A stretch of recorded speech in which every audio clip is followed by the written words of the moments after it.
नमस्कार दोस्तों। अ,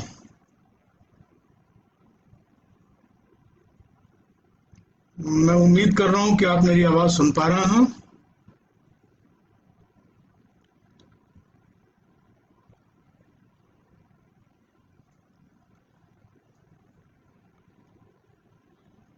नमस्कार संतोष जी, मेरी आवाज़ आ रही है क्या?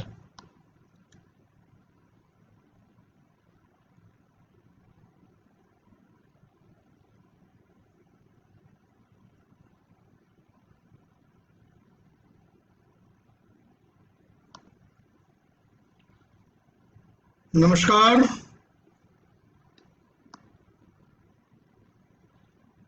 शुक्रिया। मैं कमेंट ही नहीं देख पा रहा था, लेकिन अब आपके कमेंट आ रहे हैं। पहली बार मैं लैपटॉप से लाइव होने की कोशिश कर रहा हूँ, तो इसके कुछ तकनीकी उलझने हैं।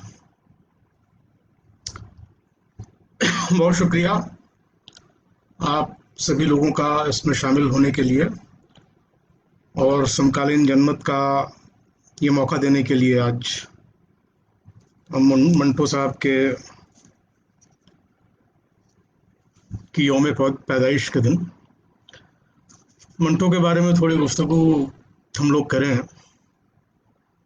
इससे अच्छी बात क्या होगी। हालांकि आप सभी जानते हैं कि मंटो के बारे में इतना लिखा गया है, इतना ज़्यादा उनको पढ़ा गया है कि अब नए सिरे से उनके बारे में कुछ ख़ास कहने के लिए नज़र नहीं आता। ये ज़रूर हम भी नोटिस कर रहे हैं, आप भी नोटिस कर रहे होंगे कि समय बीतने के साथ साथ मंटो में दिलचस्पी लगातार बढ़ती जा रही है। और आलोचना और साहित्य के हलकों में जो उनकी चर्चा होती रही है, पाठकों के बीच जो उनकी लोकप्रियता रही है, उसके अलावा दीगर माध्यमों में जैसे कि सिनेमा में या टेलीविज़न सीरियल्स के रूप में, ड्रामा में, और हाल ही में दास्तान गोई की विधा में मंटो साहब के बारे में अच्छी खासी बातचीत हुई है और वो सब चीज़ें बड़े प्रभावशाली तरीके से सामने आती रही हैं।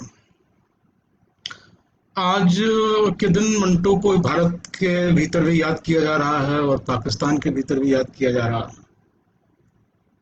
तो ये जो दर्द था मंटो का, भारत देश के विभाजन का, जिस दर्द ने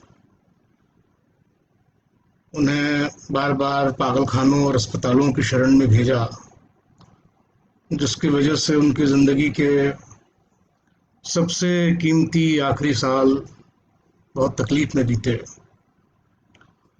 वो विभाजन राजनीतिक रूप से तो निरंतर और गहरा होता जा रहा है, और वो विभाजन दो देशों के बीच जितना गहरा हो रहा है, उतना ही उन देशों के भीतर भी लगातार बढ़ता जा रहा है। लेकिन सांस्कृतिक रूप से आज मंटो को याद करते हुए दोनों देश एक हो रहे हैं, और हिंदी और उर्दू ये दो भाषाएं भी एक हो रही हैं। और ये चीज़ हमें थोड़ा आश्वस्त भी करती है कि अभी सब कुछ हमने गंवाया नहीं है। ये जो उर्दू ज़बान है, जो उर्दू भाषा है, जिसको हम लोग कभी हिंदी, कभी हिंदवी, कभी हिंदुस्तानी, कभी रेख्ता और भी तमाम नामों से जानते रहे हैं, जिस भाषा के एक बड़े लेखक, कहानीकार हम मंटो को मानते हैं, उसके सर पे ये इल्जाम है कि उसने देश का बंटवारा कराया। ऐसा मानने वाले कई लोग हैं जो कहते हैं कि हिंदी और उर्दू का बंटवारा और हिंदी उर्दू का झगड़ा एक बड़ी वजह थी विभाजन की राजनीति के पीछे। ये तो खैर जो भी हो, ये एक सरलीकरण ही होगा ऐसा मानना, पर इसमें कोई शक नहीं कि भाषा का बंटवारा उसका एक अहम मकाम है, एक अहम पड़ाव है। मगर ये भी सच है कि यही भाषा, यही जबान, यही खड़ी बोली, यही हिंदुस्तानी, हिंदी, उर्दू, यही इन दोनों देशों को जोड़ती भी है, एक भी करती है।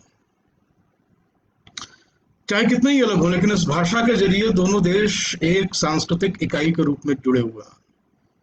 वो साहित्य और कविता और कहानियां कहानियों से जुड़े हुए हैं, तो फिल्मों से, नाटकों से, सीरियल से, टेलीविजन चैनलों से, भाषणों से भी जुड़े हुए हैं। और ये जो जुड़ाव है भाषा का, वो इतनी आसानी से नहीं तोड़ा जा सकता। केवल एक हिंदी जबान ही नहीं, तमाम भाषाएं हमारी, पंजाबी हो, सिंधी हो,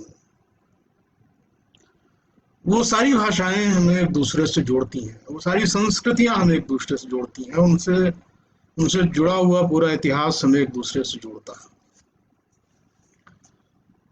और वो अब तक मिटा नहीं है, आगे भी इसके मिट जाने के कोई खास इम्कान नहीं है। तो हम उस लिहाज से इस विभाजन को नामंजूर कर सकते हैं, और हम कह सकते हैं कि हम उस देश के, उस राष्ट्रीयता के वारिस हैं जिसमें कबीर भी हैं और गालिब भी हैं और प्रेमचंद भी हैं और मंटो भी हैं और मुक्तिबोध भी हैं, और हमारे तमाम हिंदी और उर्दू के लेखक उसमें शामिल हैं। ये जिक्र इसलिए करना जरूरी था क्योंकि मंटो की जो कहानियां हैं उनसे आप वाकिफ ही अच्छी तरह। आप ये भी जानते हैं कि मंटो की कहानियों के आमतौर पे दो दौर बताए जाते हैं, और ये कहा जाता है कि विभाजन के पहले और विभाजन के बाद के मंटो दो अलग अलग रूपों में दिखाई देते हैं, क्योंकि विभाजन के बाद कि उनकी जो कहानियां हैं, जो छोटी छोटी कहानियां हैं, जो हाशिए में संकलित हैं, और जो उनकी बड़ी कहानियां भी हैं, जैसे कि सबसे मशहूर कहानी टोबा टेक सिंह या खोल दो, और इस तरह की तमाम कहानियां, और उसके पहले की कहानियां जिसमें स्त्री पुरुष संबंधों की चर्चा ज्यादा है, जिनपे अश्लीलता के आरोप लगे, मुकदमे चले, उनकी जमीन, उनके विषय बहुत एक दूसरे से अलग हैं। तो ये हो सकता है कि पार्टीशन के आसपास और पार्टीशन के बाद, पार्टीशन मंटो के जहन में एक मेजर थीम के रूप में काबिज हो जाता है। लेकिन मंटो ने जिस कहानी का आविष्कार किया था, मंटो ने कहानी के जिस विधा की खोज की थी, वो विभाजन के पहले से उनके जो संग्रह थे, खासतौर पर मंटो के अफसाने, उसमें जो कहानियां संकलित हैं, और वही संग्रह है जिसमें कि उनकी विवादास्पद कहानियां जैसे बू और काली शलवार, ये कहानियां संकलित है, जिनसे उनकी पहचान भी बनी और जिसके लेकर बहुत विवाद भी खड़े हुए। पर वो कहानी का फॉर्म जो काली शलवार में है या हतक जैसी कहानी में है, और जो टोबा टेक सिंह में है या खोल दो कहानी में है, वो फॉर्म भी और वो कंसर्न भी, अगर हम ऊपरी विषयों को छोड़ दें, तो जो बुनियादी उनके कंसर्न हैं वो एक ही हैं, और वो कंसर्न उन सारी सच्चाइयों को पेश करने के हैं, उन सारी हकीकतों से पाठक को रूबरू कराने के हैं जिनको सभ्यता के अनेक पाखंडों ने अनेक रूपों में ढकने की कोशिश की है। जब हम दुनिया को एक खास तरीके से समझते हैं, सभ्यता के जितने भी रूप हैं, जितने भी प्रोजेक्ट हैं, जितने भी मॉडल हैं, वो हमें इस दुनिया को एक खास तरीके से समझाने की कोशिश करता है। वो एक विश्व दृष्टि पेश करता है। वो विश्व दृष्टियां कभी धर्मों के माध्यम से आती हैं, कभी दूसरे विचारों के माध्यम से आती हैं, कभी सभ्यताओं के विमर्श के माध्यम से आती हैं, कभी राष्ट्र के विमर्श के माध्यम से आ सकती हैं। पर वो सब दुनिया को समझने के खास तरीके हमें मुहैया करता है। लेकिन अगर दुनिया उन तरीकों से हमारी समझ में आना बंद हो जाए, अगर हम दुनिया की कोई ऐसी सूरत देखने लगे हैं जिसमें उसे समझने के वो सारे तरीके कारआमद नहीं रह जाते, तो दो चीजें हो सकती हैं। या तो हम दुनिया को उस तरह देखना समझना बंद कर दें और उस तरह से ही देखते रहें जिस तरह से देखना समझाया गया है, बताया गया है, तमाम लोग समझते हैं। हम उन सच्चाइयों को जो उनसे अलग हैं सेंसर कर दें, या फिर अगर हम उसे सेंसर नहीं कर पाते,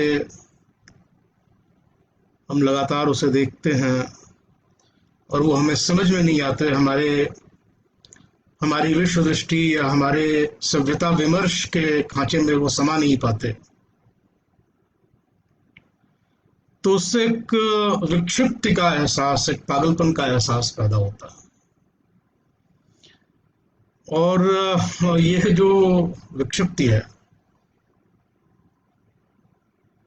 वो सामाजिक अनुभव से जन्म लेती है, मगर वो एक वैयक्तिक चीज है। एक व्यक्ति के रूप में हम उसका सामना करते हैं, एक विक्षिप्ति की तरह, क्योंकि एक व्यक्ति के रूप में हम अपने आसपास को समझने में नाकाम हो रहे होते हैं। तो ये जो स्थिति है, ये जो विक्षिप्ति है, उसका सामना करना, उसको उजागर करना, ये मंटो के लिहाज से ये कहानी का काम था, कहानी का ये काम होता है। आप सब जानते हैं, उनकी ये लाइनें बहुत मशहूर हैं जिसमें उन्होंने कहा है कि कहानी कोई बीमारी नहीं है, साहित्य ना तो बीमारी है अपने आप में, ना वो बीमारी का इलाज है, तो कोई दवा भी नहीं है। साहित्यकार का काम कोई सॉल्यूशन देना नहीं है, वो तो एक थर्मामीटर की तरह काम करता है। वो तो टेम्परेचर बताता है, कहानी टेम्परेचर तापमान बताती है। वो सिर्फ ये बताती है कि आप बीमार हैं कि नहीं, समाज बीमार है कि नहीं है। और अगर समाज बीमार है और वो किस तरह से बीमार है उसकी कुछ आपको झलक मिल जाती है। अगर आप उस विक्षिप्ति का सामना कर पा रहे हैं, उसको पहचान पा रहे हैं, तो वहां से सॉल्यूशन की प्रक्रिया अपने आप शुरू होगी। कहानीकार का काम नहीं है कि वो सॉल्यूशन बताए, वैसे भी सॉल्यूशन हमेशा समस्या की ठीक पहचान में निहित होता। तो मंटो ये समझते थे कि हमें उस बीमारी का, उस विक्षिप्ति का सामना करने में कहानी मदद करे, इतना काफी है। ये जो नजरिया था साहित्य का, इसी को लेकर प्रगतिशील खेमे से मंटो की बहुत गहरी बहस रही, या प्रगतिशील खेमे की मंटो से बहुत गहरी बहस रही। उससे भी आप सभी वाकिफ हैं। आप ये भी जानते हैं कि मंटो के बारे में ये कहा गया है कि उन्होंने प्रगतिशील आंदोलन को कभी छोड़ा नहीं, लेकिन प्रगतिशील आंदोलन ने उन्हें छोड़ दिया, और यह सच्चाई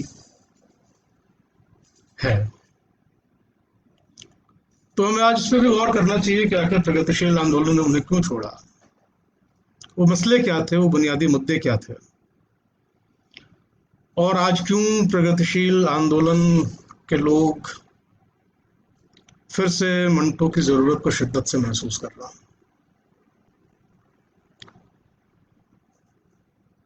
तो यहाँ पे अगर मैं मंटो की एक आध कहानी के जरिए बात आगे बढ़ाऊं तो शायद बेहतर होगा। और उदाहरण के तौर पे हम टोबा टेक सिंह कहानी को ही ले लें। तो विभाजन पे तो बहुत सारा साहित्य है, कहानियां हैं, कविताएं हैं, उपन्यास हैं, नाटक हैं। हिंदी में यशपाल का महाकाव्यात्मक उपन्यास झूठा सच है, तमस है, विश्व साहनी का। उर्दू में उदास नस्लें जैसा बड़ा उपन्यास है, और बहुत सारी अनगिनत नज़में हैं, कविताएं हैं। इन सब में पार्टीशन की जो त्रासदी थी उसको बहुत गहराई से हम देख पाते हैं, उसके विभिन्न आयामों को देख पाते हैं। इन सब में जो वो भयानक दुख है उसको हम किसी हद तक महसूस कर पाते हैं। उदासी जो नासिर काज़मी के नज़मों में आई, जो अवसाद, इन सबको हम समझते हैं। तमस जैसे उपन्यास में हम विभाजन के पीछे की औपनिवेशिक डिजाइन को भी देखते हैं और सांप्रदायिक समूहों की राजनीतिक डिजाइन्स को भी समझते हैं। तो ये सब चीजें हमें मिल जाती हैं विभाजन से जुड़े इस समृद्ध साहित्य में। तब आखिर टोबा टेक सिंह में ऐसा क्या है जो इन सब के बाद भी हमें अलग से याद आता है? और इस बात पे अगर आप गौर करें तो आप देखेंगे कि दरअसल ये विभाजन का तर्क, चाहे उसकी जो भी सफाइयां दी जाएं और चाहे उसकी जो भी जरूरत पेश की जाए, जो भी जरूरत बताई जाए, लेकिन वो विभाजन अपने आप में एक निरा पागलपन था। किसी देश को, किसी समाज को आप इस तरह से बांट नहीं सकते। आप लोगों की बिलोंगिंग को मजहब के आधार पर बांट नहीं, धर्म के आधार पर बांट नहीं सकते। यह ख्याल ही अपने आप में एक निहायत पागलपन से भरा ख्याल है। इसके इस भीषण निरर्थकता को उजागर करने वाली कहानी बनती है टोबा टेक सिंह। और ये कहानी जाहिर है कि पागल खाने में रह रहे कुछ पागलों के बारे में है, मगर ये कहानी दरअसल, और आप सब इस बात को समझते हैं कि ये तो पागल खाने के बाहर रहने वाले पागलों के बारे में है। और ये कहानी दरअसल पागल खाने के भीतर रह रहे पागलपन से बचे हुए हैं, ये बताने वाली कहानी है। क्योंकि जिस तर्क को सारी दुनिया समझ रही है वो तर्क इन पागलों की समझ से बाहर है। और उसमें तरह तरह के पागल हैं,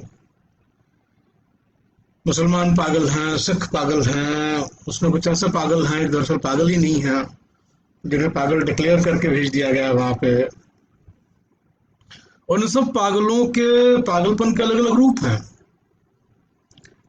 लेकिन इनमें से कोई भी पागल ऐसा नहीं है जिसको कभी ये बात समझ में आ जाए कि आखिर बंटवारा हुआ तो क्यों हुआ है, जिसको ये बात समझ में आ जाए कि आखिर जहां हिंदुस्तान था वहां आज पाकिस्तान कैसे बन गया। जैसे टोबा टेक सिंह जो हिंदुस्तान में था वो पाकिस्तान कैसे जा सकता है, और जैसे टोबा टेक सिंह जैसी जगह में रहने वाला कोई शख्स हिंदुस्तानी या पाकिस्तानी कैसे बन सकता है। तो ये बातें जिसको ये पागल नहीं समझ सकते, उसी की वजह से वो पागल है। पर बाकी सब लोग उन बातों को समझ रहा। तो टोपा टेक सिंह उस विराट पागलपन को, जो जिसने इस पूरे उपमहाद्वीप को अपने लपेटे में लिया, ये कहना भी ठीक नहीं होगा, जो कि इस पूरे उपमहाद्वीप की कोई एक बहुत गहरी बीमारी है, उसके आमने सामने हमें खड़ा करती है। और जब उसके आमने सामने खड़ा करती है तो उसकी जड़ों की ओर भी इशारा करती है, उसके स्रोत की ओर भी इशारा करती है। अगर वो स्रोत की तरफ इशारा नहीं करती तो शायद वो एक त्रासदी का आख्यान बन के रह जाती है। पर वो इशारा करती है उसमें। आप जानते हैं कि एक ऐसा भी पागल है जो अपने को खुदा कहता है, और जब उससे कोई पूछता है कि भाई ये टोबा टेक सिंह कहाँ गया, तो वो कहता है कि वो कहीं नहीं गया, क्योंकि हमने अभी इसकी इज्जत हुक्म भी नहीं दिया।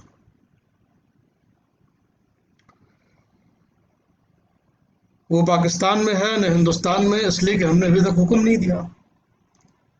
ये खुदा का कहना है। लेकिन बिशन सिंह ने उस खुदा से कई मर्तबा मिन्नत समाजित से कहा कि वो हुक्म दे दे ताकि झंझट खत्म हो, मगर वो बहुत मसरूफ था, इसलिए कि उसे और बेशुमार हुक्म देने थे।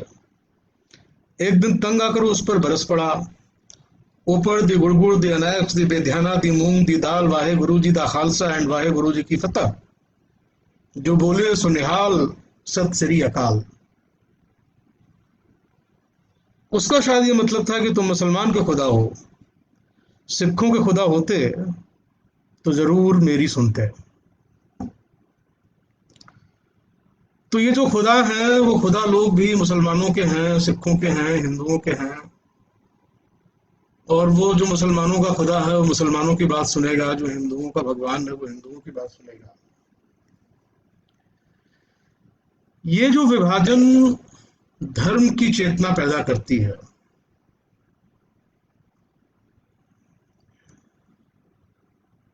वो एक झूठी चेतना है, एक फॉल्स चेतना है, वो गलत दृष्टि है, जो कि दुनिया की हकीकत को हमारे सामने खुलने नहीं देती। पर कौन, किसमें इतना साहस है कि वो इस पे सवाल उठाए और वो कहे। भाई बहुत ज्यादा हिम्मत करते हैं तो ये कहते हैं भाई मजहब नहीं सिखाता आपस में बैर रखना। मजहब तो आपस में बैर रखना नहीं सिखाता। आप हिंदू अच्छे हिंदू बन जाएं, आप अच्छे मुसलमान बन जाएं और प्यार से रहें। पर वो कभी प्यार से रहे नहीं, हिंदू और मुसलमान के रूप में कभी प्यार से नहीं रहे, हिंदुस्तानी के रूप में प्यार से रहे। वो टोबा टेक सिंह के गांव के निवासी के रूप में हमेशा प्यार से रहे। आप जानते हैं ऐसी कहानी में एक मुसलमान आता है टोबा टेक सिंह से मिलने, जो उसको ये बताता है कि उसके घर के लोग सुरक्षित हिंदुस्तान चले गए, उनके बच्चों के बारे में पूछता है, उनको अपना नमस्कार पहुंचाने के लिए। उसके उसके सामने कोई सवाल नहीं है। वो टोबा टेक सिंह का रहने वाला है और बिशन सिंह भी टोबा टेक सिंह का रहने वाला है। तो वो सिख है और ये मुसलमान है, ऐसा कोई सवाल ही नहीं पैदा हो, कोई विभाजन नहीं पैदा होता। लेकिन एक हिंदू और एक मुसलमान के रूप में, एक हिंदू और मुसलमान बने रहते हुए आप एक नहीं हो सकते, क्योंकि आपके खुदा अलग अलग हैं, क्योंकि वो विश्व दृष्टियां अलग अलग हैं, क्योंकि पाप और पुण्य के खांचे अलग अलग हैं। और इसलिए ये दुनिया समझ से बाहर हो जाती है। तो पागल खाना एक ऐसी जगह बन जाता है जहां से आप दुनिया के पागलपन को देख सकते हो। ये कहानी बनती है। मंटो के ऊपर एक शानदार किताब लेस्ली फ्लेमिंग ने लिखी है, times work the life and works of Saadat Hasan Manto. इस कहानी में उन्होंने शॉर्ट स्टोरी को, लघु कथा को और खासतौर पर मंटो की कहानी को समझने समझाने के लिए वो कनौर की जो कहानी की एक परिभाषा है उसका जिक्र किया है, जिसमें ओ कनौर ने उपन्यास और कहानी को आमने सामने रखकर समझने की कोशिश की है। कहानी यानी शॉर्ट स्टोरी। जब हम कहानी की बात कर रहे हैं तो कहानी का एक लंबा इतिहास है। कहानी कविता की तरह ही सबसे प्राचीन विधा है इंसान की, लेकिन जब हम आधुनिक कहानी की या शॉर्ट स्टोरी की बात करते हैं तो वो सर पंचतंत्र की कहानियां और पुराने किस्से उनसे अलग एक नई विधा के रूप में हमारे सामने होती है। और उसके बारे में वो कनौर ने ये कहा है कि भाई उपन्यास तो एक सभ्यता विमर्श है। उपन्यास तो एक सभ्यता के, एक समाज के, या जैसे कि आजकल कहा जाता है कि एक राष्ट्र के रूपक के रूप में सामने आता है। एक बड़े समुदाय के सामुदायिक जीवन के किसी रूपक के रूप में सामने आता है उपन्यास है। उपन्यास एक मेन स्ट्रीम है। जो आधुनिक हमारे समुदाय हैं उनको चाहे आप राष्ट्र के रूप में परिभाषित करें, समाज के रूप में करें, सभ्यता के रूप में करें, ये मैं इसलिए कह रहा हूं क्योंकि हम राष्ट्र को ही उसकी मोनोपोली क्यों दे दें। आधुनिक समाजों को भी समझने के अनेक तरीके रहे हैं। तो उपन्यास उस मेन स्ट्रीम को पकड़ने की विधा है।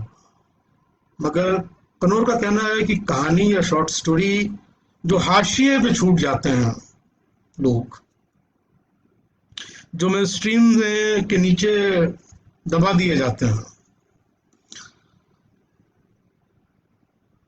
उनके दर्द की उनके दर्द का एक एक्सप्रेशन है, एक डॉक्यूमेंटेशन है, फिक्शनल डॉक्यूमेंटेशन है।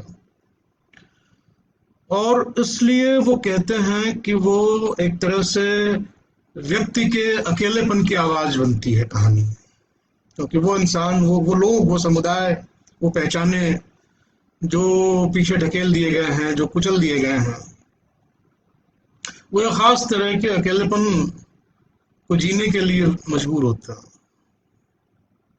उनका कोई देश नहीं है, उनका कोई समुदाय नहीं है, क्योंकि वो दमित है, वो दलित है। तो कहानी वहां से, शॉर्ट स्टोरी उस अकेले पड़े हुए इंसान को संबोधित करती है, उस अकेले इंसान के अकेलेपन को, उसके विक्षिप्ति को संबोधित करती है। इसलिए कहानी एक विधा के रूप में उपन्यास से बुनियादी रूप से अलग हो जाती है। आप मंटो के काम को देखेंगे, प्रेमचंद और मंटो की अगर हम बात करेंगे तो प्रेमचंद बुनियादी रूप से हमें एक उपन्यासकार के रूप में दिखाई देता है। प्रेमचंद और मंटो दोनों को समझने के लिए मुझे काम की अवधारणा लगती है। जो फर्क एक कहानीकार और उपन्यासकार का है, हालांकि ये भी सच है कि मंटो प्रेमचंद की कफन जैसी कहानी की अगला कदम उनकी कहानियां उस रूप में दिखाई देती हैं। तो कफन जैसी कहानी, कफन कहानी के बारे में मुझे इसलिए निर्मल वर्मा की भी एक बात याद आती है, जिसमें वो कहते हैं कि कफन असल में व्यक्ति के जन्म की कहानी है, व्यक्ति, इंडिविजुअल की ये कहानी। उसमें कोई सामाजिक चरित्र नहीं, समष्टि पात्र नहीं है। जैसे गोदान के पात्र हैं जो कि एक सामाजिक पात्र हैं, जिसमें आप एक समाज को या एक वर्ग को, एक श्रेणी को पहचानते हैं, उस तरह के पात्र नहीं हैं कफन के। वो एक इंडिविजुअल है, एक अलग तरह के। हालांकि वो, उनकी जो सफरिंग है या उनका जो उल्लास भी है खास तरह का, उनका अपना जो पागलपन है, जो हमें पागलपन के रूप में दिखता है, उसकी जड़ें सामाजिक हैं, वो सामाजिक यथार्थ उसमें है, पर वो कैरेक्टर्स, वो प्रतिनिधि पात्र नहीं है। तो कफन एक ऐसी कहानी है जो प्रतिनिधि पात्रों की दुनिया से बाहर ले जाती है हमारी कहानी को, और उसका अगला कदम अगर हमें कहीं मिलेगा तो वो फिर मंटो में मिलेगा। वो जो विक्षिप्तता है कफन की, वही मंटो की तमाम कहानियों में तो वो एक व्यक्ति के अकेलेपन की, यानी सामाजिक विक्षिप्तता को भुगतता हुआ जो एक व्यक्ति है अकेला,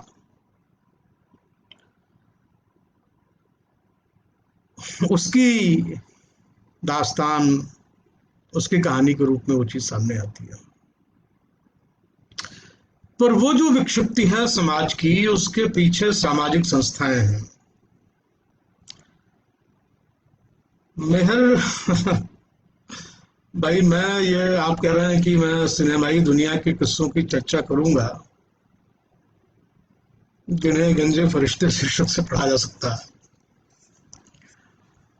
वो मैं नहीं करूंगा क्योंकि मेरी उससे बहुत ज्यादा जान पहचान नहीं है। वो आपके हिस्से का काम है,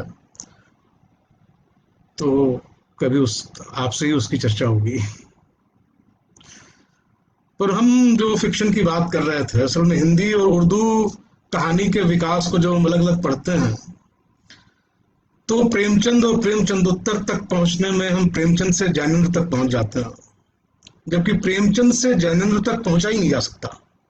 यानी प्रेमचंद ने कफन से जो रास्ता खोला, वो रास्ता तो टोबा टेक सिंह तक जाता। तो साहित्य के इतिहासों के बंटवारे के भी ये सब कुछ फॉलोआउट्स हैं, जिससे हमें बीच की कड़ियां दिखाई नहीं देती या समझ में नहीं आती। यहाँ पे मैं कह रहा था कि एक व्यक्ति जो सामाजिक विक्षिप्ति का अनुभव करता है, वो कोई संयोग से होने वाली कोई रहस्यमय चीज नहीं है, बल्कि उसके पीछे सामाजिक संस्थानों के द्वारा निर्मित किए गए पाखंड हैं। आप उन पाखंडों से छुड़ाते हैं तो आप पागल हो जाते हैं। आपको मंटो की बहुत प्यारी सी कहानी नंगी आवाजें की मैं याद दिलाऊं, इसमें और कुछ भी नहीं होता। सिर्फ ये होता है कि एक व्यक्ति जो गर्मियों के मौसम में छतों पे टाट के पर्दे लगा के खटियों से जो आवाजें आ रही हैं, उनको सुन सुन के शादी करने के लिए बेचैन हो जाता है, जिसकी पहले शादी में कोई दिलचस्पी नहीं थी, पर गर्मियों के मौसम में छतों पे जो आवाजें आती हैं टाट के पर्दों के पीछे से, जो के भीतर की प्राकृतिक भूख को जगा देती हैं, जो कि बहुत स्वस्थ अनुभव है किसी व्यक्ति के जीवन का अपने आप में। पर वो जो टाट का पर्दा है उस कहानी में, जिस टाट के पर्दे से हम सारी बुनियादी सच्चाइयों को ढक के सभ्य बनते हैं, हालांकि जिसको ढक रहे हैं उसमें कोई असभ्यता नहीं है, जिसको हम ढकने की कोशिश कर रहे हैं वो सहज है, स्वाभाविक है, स्वस्थ है। पर ढकने की कोशिश ही उसे असहज और बीमार बना दे रही है। वो जो पर्दा पड़ा हुआ है, वो पर्दा सारी बीमारियों, वो जो चेतना पे भी पड़ जाता, तो ये व्यक्ति उस नंगेपन का सामना नहीं कर पाता और आखिरकार पागल हो जाता।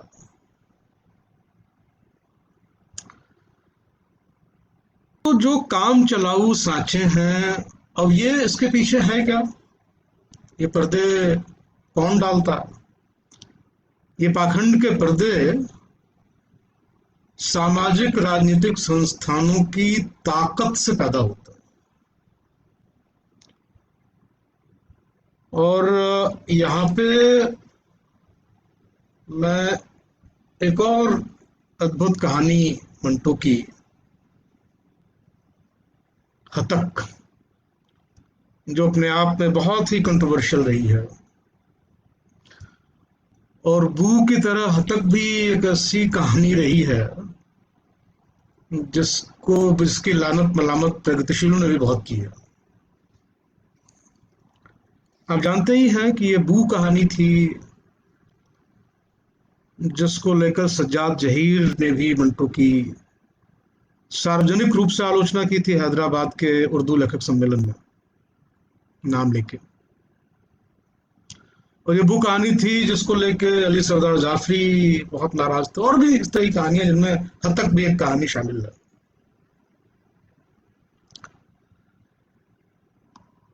तो लेकिन हतक और भू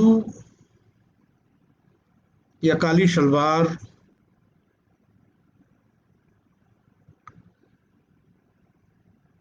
इसमें जो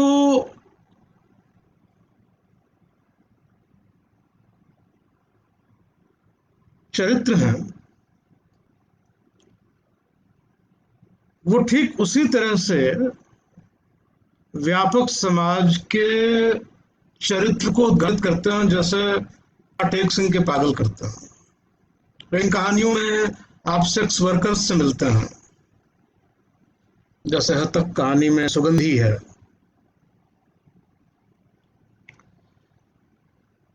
हतक यानी बेइज्जती, सुगंधी एक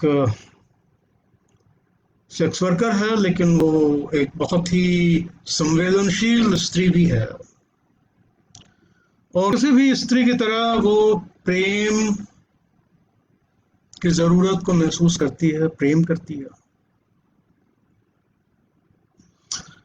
प्रेम में प्रेम का नाटक होता है, उसके पास बहुत से लोग आते हैं जो उससे प्रेम का नाटक करता है।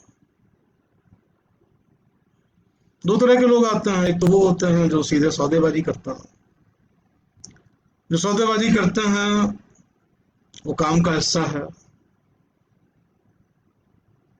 वो एक प्रोफेशनल लाइफ है, पर उसके आगे जो इंसान है, जो स्त्री है, उसको प्रेम किए जाने की और प्रेम करने की जरूरत है, और बहुत से लोग इस जरूरत को समझते हैं, तो उससे वो बहुत मीठी मीठी बातें करते हैं, अपनेपन की बातें करते हैं, प्रेम करने का खूबसूरत नाटक करते हैं, और उसके बदले में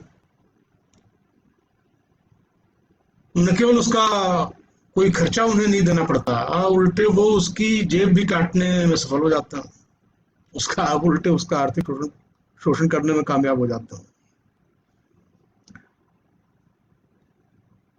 तो ये जब आप देखते हैं तो ये महसूस होने लगता है कि भाई ये चीजें जो स्त्री और पुरुष के संबंधों में घटित हो रही हैं, ये जो नाटक घटित हो रहा है, वो केवल एक सेक्स वर्कर और एक ग्राहक के बीच का रिश्ता नहीं है, बल्कि वो स्त्री और पुरुष के संबंधों का एक सामान्य रूप है।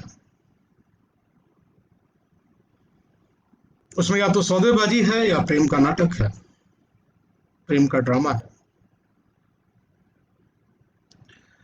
और इसलिए जब एक ग्राहक उसकी बेइज्जती करता है, उसको ठुकरा के चला जाता है, और वो अपमान टूटता है, वो अपमान जो जो समझदारी के उन खांचों को तोड़ देता है। यानी सौदेबाजी के भी कुछ असूल होते हैं और प्रेम के नाटक के भी कुछ असूल होता है।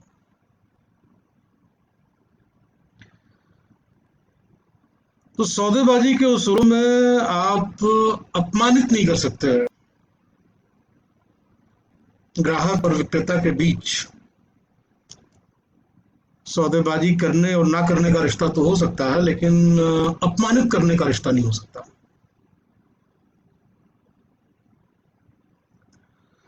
तो जब वो उस अनुभव से गुजरती है, तब वो प्रेम के नाटक के भीतर छुपे हुए अपमान को भी सहसा महसूस करने लगती है। हालांकि पहले भी वो समझती है कि ये नाटक है, लेकिन वो नाटक नाटक की तरह चलता रहे तब तो ठीक है। और अपमान का वो अनुभव उस नाटक के पूरे छद्म को सहसा उभार देता है, मगर वो इसलिए उभारता है क्योंकि इसके पीछे उसका स्त्री होना, स्त्री होने की विवशता, पितृसत्ता का की पूरी संरचना मौजूद है। ये पितृसत्ता है जो स्त्री को खरीद सकती है, वो सामाजिक संस्कारों के माध्यम से भी खरीद सकती है, उसके बाहर भी खरीद सकती है, और प्रेम के नाटक के माध्यम से। पर अंततः पुरुष ही है जो ये तय करेगा कि स्त्री के साथ क्या होना है। ये वो बुनियादी हतक है, और ये बुनियादी हतक पितृसत्ता की निर्मिति है। ये कहानी वहां तक ले जाने में कामयाब होती है, और तब आप समझिए कि अगर मंटो कहते हैं कि हम सॉल्यूशन देना नहीं है, हमारा नहीं है, हमारा काम तो केवल बीमारी के बारे में बता देना है, बीमारी की पहचान करा देना है। बीमारी है और बीमारी के ये सोर्स हैं, स्रोत है। तो बीमारी के स्रोत सामाजिक संस्थानों के पाखंड में, सामाजिक संस्थानों की शक्ति संरचना को बनाए रखने के लिए बनाए गए पाखंडों के भीतर हैं, जो दुनिया की एक मिथ्या छवि निर्मित करते हैं। और मिथ्या छवि जब टूटती है तो विक्षिप्ति होती है सामने, और दुनिया कहती है कि यह पागल हो गया, पर दरअसल वो पागल तो वो व्यक्ति है जो उस पागलपन से बच गया जिसमें दुनिया गर्क है।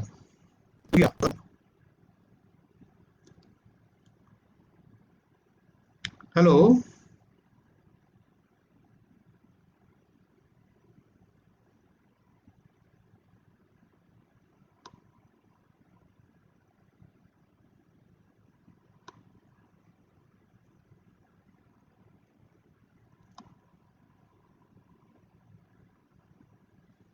ये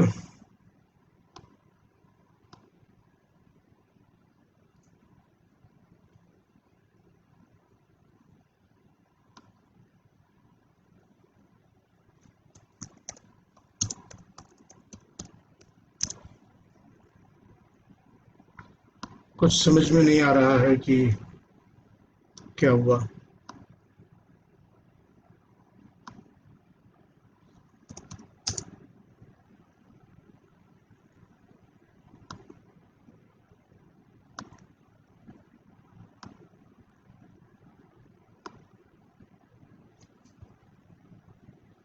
मेरी आवाज या तस्वीर दिखाई दे रही है क्या? हेलो, देख नहीं पा रहा हूँ यहाँ पे। ये sorry we are having trouble playing this video नजर आ रहा है, पर आप कह रहे हैं कि आप सुन पा रहे हैं, शायद देख भी पा रहे हैं, तो मैं बोलता रहता हूँ। और अगर आपको लगे कि दिक्कत है तो मुझे बता दीजिएगा, तो मैं बंद कर दूंगा। हालांकि मेरी बात भी जो मैं दरअसल कहने की कोशिश कर रहा था वो लगभग पूरी ही हो रही है, और वो बात यही है कि जो ये डिबेट थी, जो प्रगतिशील आंदोलन से डिबेट थी, बेसिकली ये थी, इल्जाम मंटो के ऊपर ये था कि भाई आप ये सब बीमारियां दिखा रहे हैं समाज की, ये विकृतियां दिखा रहे हैं, ये सब चीजें, पर ये वो सब चीजें हमारे वर्ग संघर्ष में किस काम आने वाली हैं। यानी उस जमाने में जो एक स्टालिन कालीन समाजवादी यथार्थवाद की समझ थी प्रगतिशील आंदोलन के ऊपर जो हावी थी,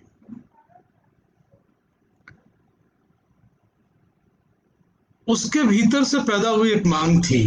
ये जब आंदोलन शुरू हुआ था सज्जाद जहीर और दूसरे लोगों के की सदारत में, और उससे मंटो का बिल्कुल शुरुआती जमाने से जुड़ाव था। आपको याद ही होगा कि आतिश पारे पहला संग्रह था मंटो का, और आतिश पारे संग्रह में अंगारे संग्रह की अनुगूंज साफ है, स्पष्ट है।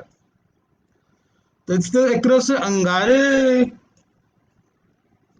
को आगे ले जाने वाली मंजिल थी आतिश पारे,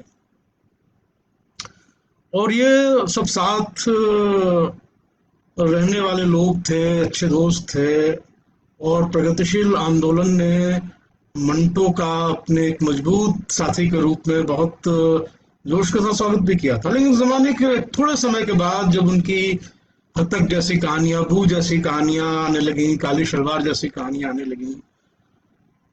तो सज्जाद जहीर को भी और दूसरे जो बड़े सितारे थे मार्क्सवादी आलोचना के, जिसमें अली सरदार जाफरी का नाम महत्वपूर्ण है, देखिए अली अहमद भी जो कि काफी मंटो के साथ रहे, लेकिन उनको भी, कृष्ण चंद्र जैसे लेखक, उनसे बहस रही। कृष्ण चंद्र बहुत ठेठ किस्म के मार्क्सिस्ट लेखक थे। तो आप देखेंगे कि राजेंद्र सिंह बेदी, कृष्ण चंद्र, सज्जाद जहीर, इवन इस्मत चुगताई, इस्मत आपा से भी बड़ी नोक-झोंक थी मंटो की। और इस्मत कहती थी कि भाई आदमी ऐसा अजीब है कि बस दो ही दुनिया के सबसे दो महान लेखक, एक अपने को मानता है और दूसरा मुझे ही मानता है। पर इन सब लोगों से प्रगतिशील आंदोलन के साथ साझेदारी के मसले को लेकर मंटो की बहस लंबी रही, और उसका कुल लब्बो-लुबाब ये था कि भाई वर्ग संघर्ष को आगे बढ़ाना है तो हमें प्रोग्रेसिव कैरेक्टर्स पेश करने चाहिए। ठीक है, हमें शोषण को, जहालत को दिखाना चाहिए, लेकिन कैसे हमारी नई शक्तियां, हमारे मजदूर किसान इससे जूझ रहे हैं, इसका सामना कर रहे हैं, उनको दिखाना चाहिए। वो जो समाजवादी यथार्थवाद का एक स्पष्ट मॉडल था कि आप समाजवाद के लक्ष्यों के अनुरूप अपने साहित्य की रचना की, उसको मंटो ने कभी स्वीकार नहीं किया, क्योंकि उनका ये स्पष्ट मानना था कि कहानीकार एक बना बनाया सोल्यूशन लेकर अगर चलता है तो वो दरअसल फिर बीमारी को, उस विक्षिप्ति को ढकने की जो पूरी कारस्तानियां चल रही हैं उसमें शामिल हो रहा है। वैसे ही आप एक खास तरह का सोल्यूशन पेश करते हैं, आप चीजों को एक खास तरह के समझ में आने वाले फ्रेम में रखने की कोशिश कर रहे हैं। इसमें कोई शक नहीं है, किसी को न होना चाहिए, कि मंटो मार्क्सवाद की विचारधारा और मार्क्सवाद की प्रतिज्ञाओं के साथ बहुत गहराई से प्रतिबद्ध रहे, आखिर तक रहे।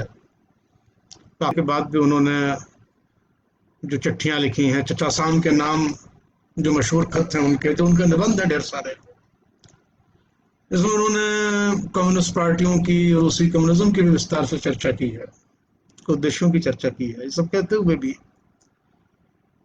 कि ठीक है, प्रगतिशील लेखकों ने मुझे नकार दिया है तो मैं भी उनकी परवाह नहीं करता। वो बेसिकली एस्थेटिक्स की बहस है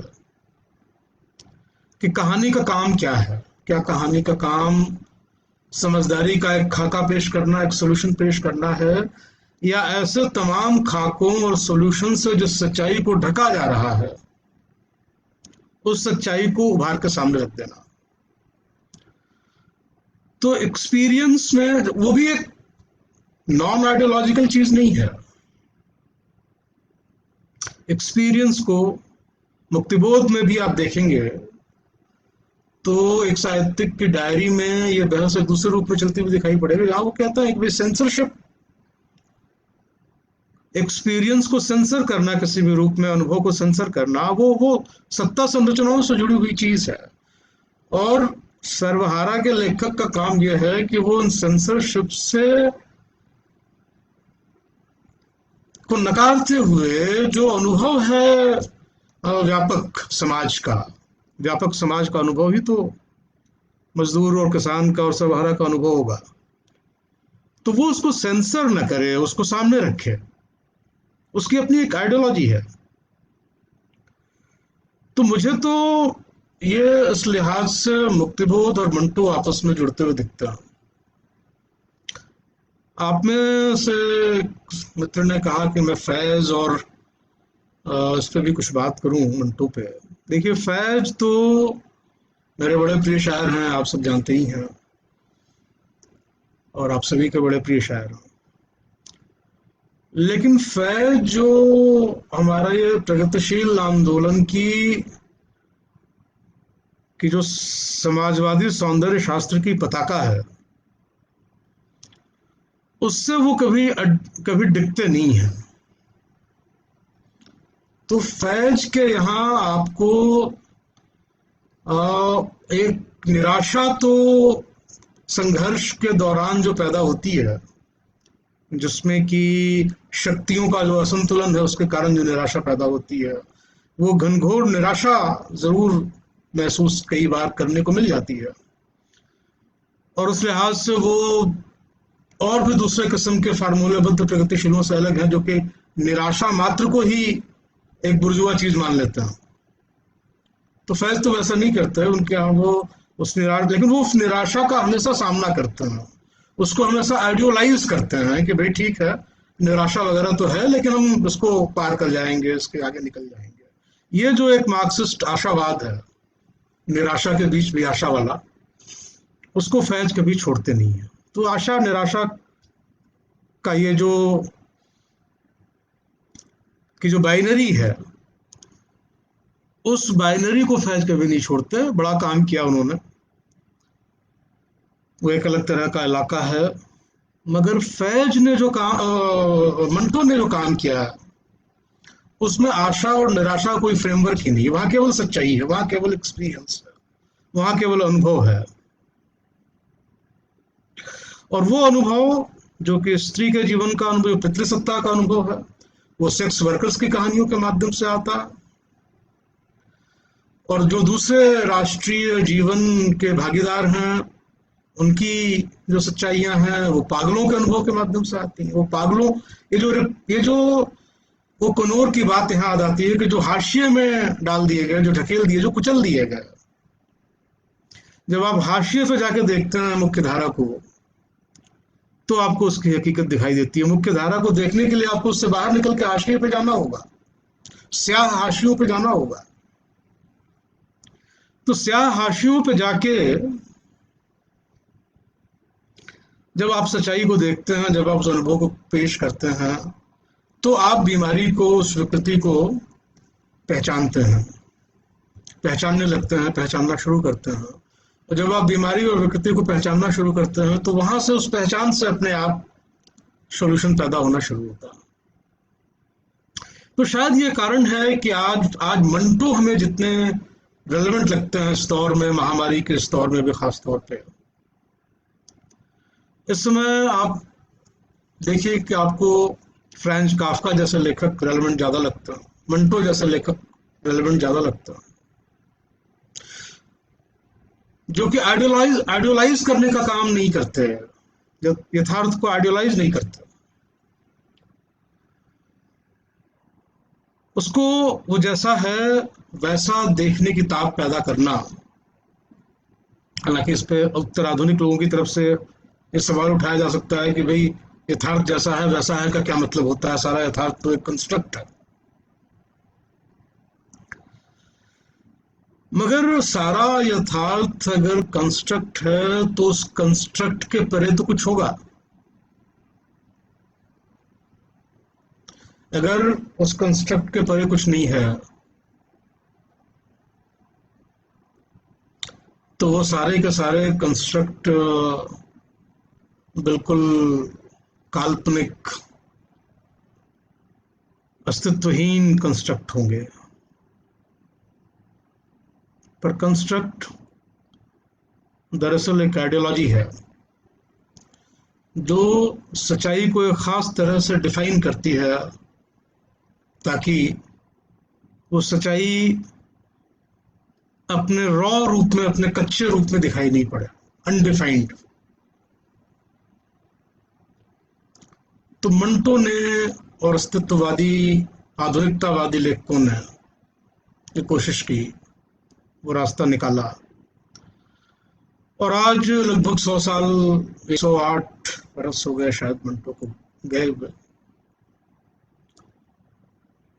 आज हम जिस तरह की विभत्सताओं को, जिस तरह की विक्षिप्तियों का सामना कर रहे हैं, बीमारियों का सामना कर रहे हैं, इंसान अच्छा है या बुरा है, सवाल ये नहीं है। ये सवाल को गलत तरीके से पूछना है। बात यह है कि इंसान के भीतर अच्छे और बुरे दोनों की संभावनाएं हैं। कौन सी संभावनाएं सच होती हैं, कौन सी संभावनाएं सच की जाती हैं? अगर हम एक अच्छे भले इंसान तो बुनियादी रूप से एक भला प्राणी है, अच्छा प्राणी है, इसको एक बुनियादी मान्यता के रूप में स्वीकार करके चलेंगे तो उन विक्षिप्तियों को और उनको जन्म देने वाली सत्ता संरचनाओं को नहीं देख पाएंगे। तो इस रूप में मंटो का दुनिया में एक बड़ी हैसियत है। और ये सच है, वो शुरू किया उन्होंने विक्टर ह्यूगो से और ऑस्कर वाइल्ड से, चेखव से, टोल्स्टॉय से, गोर्की से इनके अनुवाद किए, उनके बारे में चर्चा की। और मोपासा के बारे में कहते हैं कि मोपासा का असर दिखाई देता है। हालांकि उसके बारे में उर्दू के एक आलोचक का ये कहना मुझे ज़्यादा सही लगता है कि मोपासा जो कहानी में प्रयोग कर रहे थे, मंटो ने एक तरह से उसे पूर्णता पे पहुंचाया है, जिसमें कहानी के स्ट्रक्चर पे भी ध्यान दिया जाता है। कहानी बहुत बिखर जाएगी अगर, जैसे हमारे यहाँ नई कहानी में निर्मल वर्मा जैसे दूसरे लेखकों ने कोशिश की तो कहानी के स्ट्रक्चर से ही मुक्त कर देने की एक कोशिश थी। पर कहानी में स्ट्रक्चर की जरूरत होती है। आप अगर विक्षिप्त को भी का भी सामना करना चाहते हैं तो उसके लिए भी एक स्ट्रक्चर चाहिए होता है। तो ये मोपासा से लिया मंटो ने, पर उसको भारतीय यथार्थ की तमाम सत्ता संरचनाओं से जोड़ा और उसमें धर्म सत्ता, राज सत्ता, पितृसत्ता, जाति सत्ता, ये सारी सत्ताएं हैं जो पीछे उन कहानियों के नेपथ्य में खड़ी हुई दिखाई देती हैं। तो ये कुछ बातें मैं आपके साथ करना चाहता था। फैज पे गीतेश मैंने कुछ चर्चा की है और कुछ आगे भी करूँगा, क्योंकि फैज पे मैं अपने क्लास के छात्रों के साथ, छात्र मित्रों के साथ भी लगातार बात करता रहता हूँ। उसमें से कुछ एक चीज़ें यूट्यूब पे छात्रों ने लगाई भी हैं, तो वो मिल जाएंगी। बहरहाल आप सबका साथ बहुत अच्छा लगा। गीतेश, अभिनंदन, मंटू, संजय जोशी, कपिल जी हैं, कपिल शर्मा, मिनहर है, मीना भाभी हैं, विनय सौरभ, निशा, सुबोध, विष्णु जी, विवेक भी हैं, मनोज जी हैं, संतोष राय साहब हैं, तमाम लोग हैं। आप साथी अनुपम हैं, अलका हैं, कुमार शुक्ल, बहुत अच्छा लगा। प्रेम शंकर भी पहुंच गए हैं, नवीन कुमार हैं, कमलानंद झा हैं, उमा, सुरेश, मेहर, ममता, रामजी भाई हैं, भारती जी हैं, किम जी, बहुत सारे दोस्त आप सब जुड़े। आप सबका बहुत बहुत शुक्रिया। आप सब लोग इस विपत्ति का पूरे धैर्य से, हिम्मत से मिलजुल कर सामना करें। मेरी सारी शुभकामनाएं।